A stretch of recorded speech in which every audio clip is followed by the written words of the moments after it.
એકવાર એક ભાઈ છે ને એના ખભે બકરીનું બચ્ચું નાખીને જઈ રહ્યા હતા. હવે થોડા આગળ ચાલ્યા એટલે એના કોઈ મિત્ર મળ્યા અને પૂછ્યું, ક્યાં જાય છે આ કૂતરાને લઈને? બોલો કે આ કૂતરું નથી, બકરી છે. બોલો કે કૂતરું છે, અરે ના બકરી છે. આગળ નીકળી ગયો.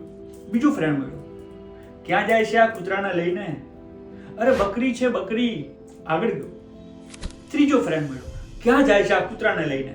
અરે બકરી છે, બકરી. ફરી આગળ ગયો. ચોથો ફ્રેન્ડ મળ્યો, ક્યાં જાય છે કૂતરાને લઈને? અરે બકરી છે. ચોથી વાર પછી એ વ્યક્તિને પોતાને શંકા થઈ કે આ ખરેખર બકરી છે કે કૂતરું છે. એના બકરીના બચ્ચાને નીચે મૂકી દીધું. ઘણી વાર તમને નથી લાગતું આપણે જીવનમાં આવું જ બને છે? આપણી પાસે એક આઈડિયા હોય અને આપણે એની પર કામ કરતા હોઈએ, આપણને પોતાની જાત પર પૂરો ભરોસો છે, પણ લોકો આવીને એમ કહીને કે તું કરે છે બરાબર નથી, આ તારાથી નહીં થાય. શું થાય પછી? એક વાર ઠીક છે, પણ 4 લોકો આવું ગઈ પછી 4 લોકો કહે છે એટલે કંઈક તો સાચું હશે.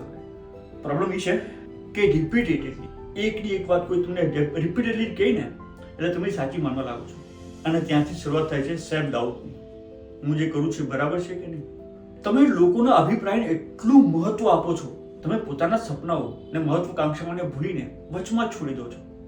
હું એમ નથી કહેતો કે તમે કોઈનું સાંભળો નહીં, સાંભળો, વિચારો અને પછી એ કરો જે તમને ઠીક લાગે. Thank you very much.